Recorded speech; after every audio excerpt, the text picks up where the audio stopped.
ओम नमो ओंकारेश्वर देवताय नमः. ओम नमः शिवाय. ओम नमः शिवाय. अवधूत चिंतन श्री गुरुदेव दत्त. मंडळी, आपल्याकडे आज एक प्रश्न आलेला आहे. तो प्रश्न एका ताईने विचारलाय.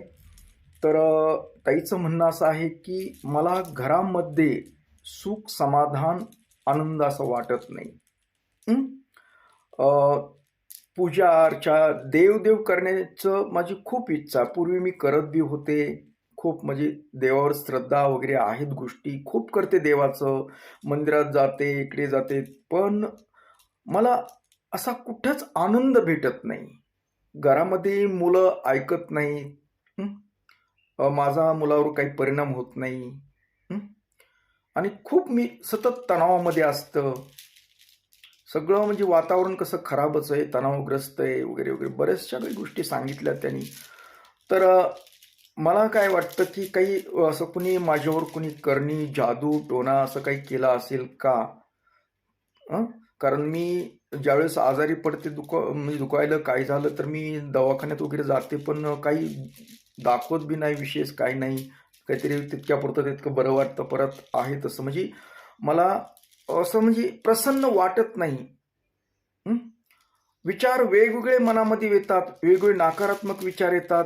खूप खूप टेन्शनमध्ये असते मी. तर हे पाहून मला सांगा की काही देवाचं वगैरे काही आहे का वगैरे? कारण पूर्वीसारखं पूजा अर्चा होत नाही माझी घरी. मी पूर्वी पूजा वगैरे वाचन वगैरे करत होते, ग्रंथ शिवलेला अमृत वगैरे, पण ते आता वाचावंसं वाटत नाही. हं? तर हे का बरं? असं कुणी माझं देवदेव आणि देवाचं करणं अडवलंय का वगैरे, हे जरा पाहून सांगा. तर मंडळी, आपण ताईचा हा प्रश्न आहे. कारण नाव वगैरे सांगणं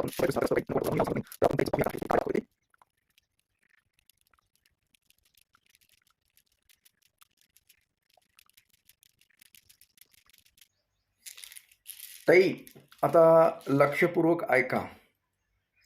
तुमचा काय प्रॉब्लेम आहे? सर्वात महत्वाचं म्हणजे तुमच्या सहवास नकारात्मक विचाराच्या लोकाशी आहे. हं?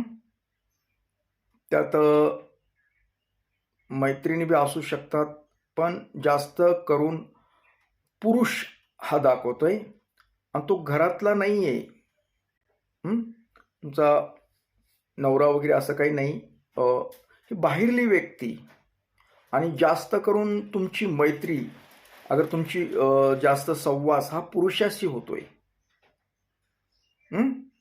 त्यात तुमच्या अत्यंत जवळचा बी असू शकतो, ज्याचा तुमचा फार विश्वास आहे त्या व्यक्तीवर. हं? त्याला तुम्ही जवळचं मानलेलं आहे, असं पण असू शकतंय.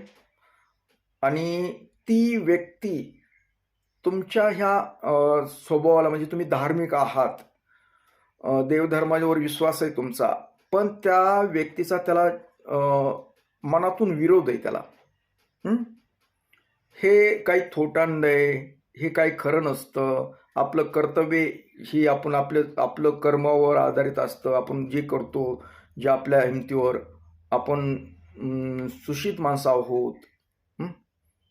हे असले देवधर्म काही एवढं म्हणजे पाहिजे तसं त्याला प्रतिसाद नाही. अंतर्गत मनातून त्याला विरोध येतो आणि त्या व्यक्तीवर तुमचा फार विश्वास दाखवतोय. विश्वास खूप आहे आणि अत्यंत जवळची, म्हणजे नातातली नाही जास्त, पण ती जवळची व्यक्ती. कदाचित तुमचे, आता मी ती म्हणायला ना पाहिजे, पण तरी तुमचे काहीतरी संबंध आहे तिच्याशी, घनिष्ठ संबंध म्हणूया आपण त्याला. हं? अशा व्यक्तीचा सहवास आहे तुम्हाला.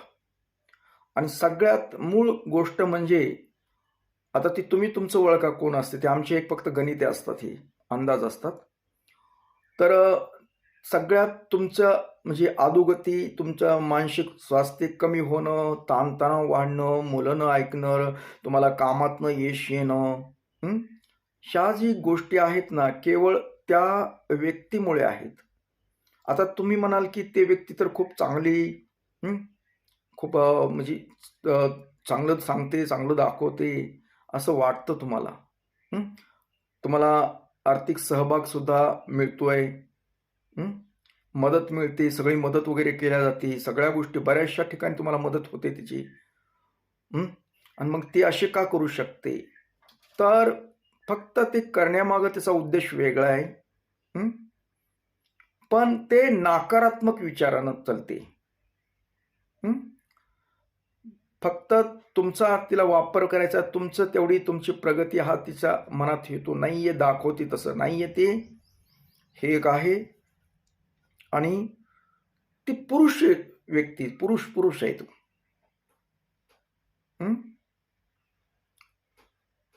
तर ते तुम्ही तुमचं तुम्हाला घनिष्ठ म्हणलं तुमचे तुम्हाला लक्षात आलं असेलच की कोण असू शकते ते. आणि सगळ्यात तुमच्या प्रगतीला, तुमच्या मानसिक मनस्थितीला बिघडण्याचं कारण म्हणजे ते व्यक्ती. कारण तुमचं मनस्वास्थ्य चांगलं नाही. मनामध्ये नाना विकार आहेत, वेगवेगळे विचार येतात, विकार येतं, तणावग्रस्त आहे तुमचं मन, अस्थिर आहे मन, सुख समाधान लाभत नाही सर्व असताना सुद्धा तुम्हाला. तर खरं पाहिलं तर तुम्हाला कशाची कमतरता नाही आहे इथं, पण तुम्ही समाधानी नाहीत. सगळा पैसा असलो, अगर आपल्याकडे काही गोष्टी असल्या म्हणून तुम्ही त्याच्यात समाधान मानू शकत नाहीत. कारण तुम्हाला मानसिक समाधान अजिबात नाही दाखवत.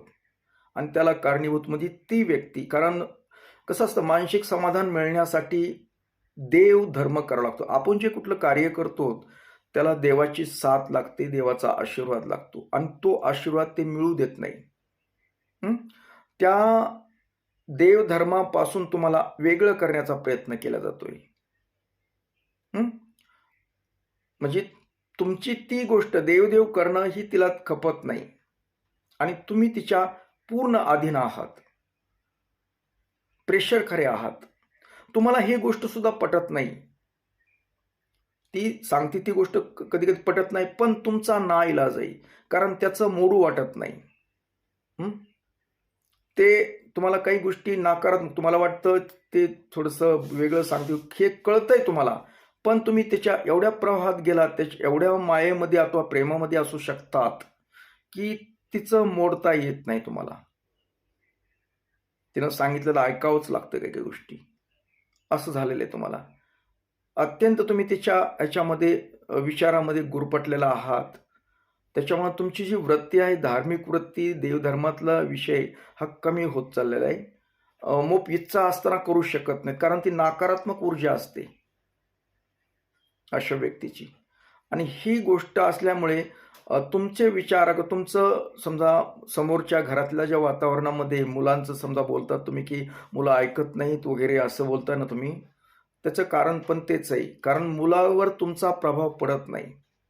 तुम्ही आदर्श असं त्यांच्या मनात नाही. वर जरी बोलत असले तरी ती मनामध्ये तुम्ही चांगले नाहीत. त्यांच्या मनामध्ये तुम्ही हे चांगले नाहीत. तुम्ही म्हणजे वेगळा विचार, तुम्हाला काही कळत नाही, हा पण भास असू शकतो मुलांमध्ये. म्हणजे मुलांवर तुमचं म्हणजे प्रभाव, म्हणजे तुमचा प्रभाव नाही आहे मुलांमध्ये, मुलावर तुमचा प्रभाव नाही आहे. आणि कालांतराने ही जर परिस्थिती राहिली तर भविष्यात तुमचं व्यवस्थित राहणार नाही. तुम्ही असे एकाएकी जीवन जगताल.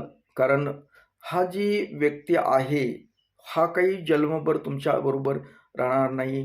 काही ठराविक कालावधीपर्यंत हा राहू शकतो. तुमचे विचार चेंज करू शकतो, आणि विचार चेंज झाल्यानंतर तुमचं जे मन आहे ते त्या विचारामुळे वेगळ्या पद्धतीनं निघू शकतं. जे धार्मिक आहे, देवधर्म करावा लागतो, अशा गोष्टी कराव्या लागतात, ह्या तुम्ही विसरून चाललात. वाटतंय तुम्हाला, आणि त्याच्या सहवासामुळे तुमची दिशा सुद्धा चेंज झाली. म्हणजे तुमची दिशा सुद्धा चेंज झाली. तुमच्या मनामध्ये समजा जे नकारात्मक विचार आहेत, आणि आवड सुद्धा तुमची चांगल्या विचारातून वाईट विचाराकडे चालली. तुम्हाला सतत समजा एक सहवास असं वाटतं, अशा गोष्टी म्हणजे पुरुषाचा सहवास वगैरे अशा काही गोष्टी वाटतात. ते पाहिजे त्यावेळेस काही गोष्टी भेटत नसतील तुम्हाला कदाचित, ते पण दाखवतंय तुम्हाला. तुम्हाला ते सुख पाहिजे तसं नाही आहे. आणि तुम्ही त्या गोष्टी निराशामध्ये म्हणजे जीवन काटण्याचा प्रयत्न करताय. एकंदरीत सर्व परिस्थिती चांगली असताना तुम्हाला समाधान नाही. हं? आता याच्यामध्ये एकच आहे की तुम्ही अशा जी लोकं आहेत, नकारात्मक विचार करणारी लोकं असतात, त्यांचा सहवास हळू कमी करणे. हं? कधीही मैत्री असावी चांगल्या लोकांशी असावी. हं? मागं खेचणाऱ्या लोकांशी नसावी. आपल्याला थोडक्यात कळत असले तर आपण तो बाजू घ्यायला पाहिजे. कधीही देव-धर्म याच्यावर लक्ष करणं खूप चांगलं आहे. कारण माणसं बदलतात. माणसं दगा देतात, माणसं स्वार्थी आहेत. त्याच्यामुळे माणसावर जास्त विश्वास न ठेवता देवावर ठेवा. कारण देवाकडून काही त्रास होत नाही. उलटं आपल्याला मानसिक समाधान भेटतं. तुम्ही देवपूजा निमित्तपणे चांगल्या प्रकारे थोडासा वेळ द्या. इकडे बाकीच्या फालतू गोष्टीला तुम्ही वेळ देता. हं? त्या व्यक्तीच्या सहवासामध्ये राहता.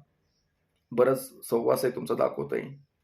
त्याच्यापेक्षा तुम्ही चांगल्या गोष्टीवर लक्ष द्या. चांगले विचार ठेवा. आपलं काम आहे, कामाचं आणि थोडं होता येईल तेवढं नामस्मरण करा. हं? नामस्मरण करा, शिवजप करा. आता मी तर बरेच वेळेस सांगतो, ओम नमो ओंकारेश्वर देवताय नमः. हा नामस्मरण करावं. त्याच्यामुळं मानसिक समाधान भेटतं. सगळ्यात दुसरं काही नाही, तुम्हाला असं करणे नाही, पण नकारात्मक ऊर्जाचा हा प्रभाव तुमच्यावर झालेला आहे, एवढं हे दाखवत आहे. तर नकारात्मक ऊर्जा ही तुमच्या घरातच येऊन करते. तुम्ही बाहेर बी त्या सहवास समजा काही असू शकतं तुमचं, तर हे दाखवतंय. तुम्हाला जर चांगलं बनायचं असेल, मानसिक समाधान, मानसिक संतुलन जर राखायचं असेल ना, तर एकच काम आहे की तशा लोकांपासून दूर राहा. मग ती मैत्रीण असो, मित्र असो, कुणी असो. हे तुम्हाला तर बाकीचं तुम्हाला दोष वगैरे कुठला दाखवत नाही सध्या, म्हणजे तशा दोषामुळं हे काही एवढं होईल असं नाही. पण तुम्हाला सध्या तरी हा सहवास आहे, तुम्हाला त्या सहवासाचा प्रॉब्लेम आहे हा. एवढं तुम्ही ते करा. बाकीचं करा. आणि एवढंच एक जाता तर सांगतो तुम्हाला, की तुम्ही नियमितपणे देवपूजा, नामस्मरण करावं.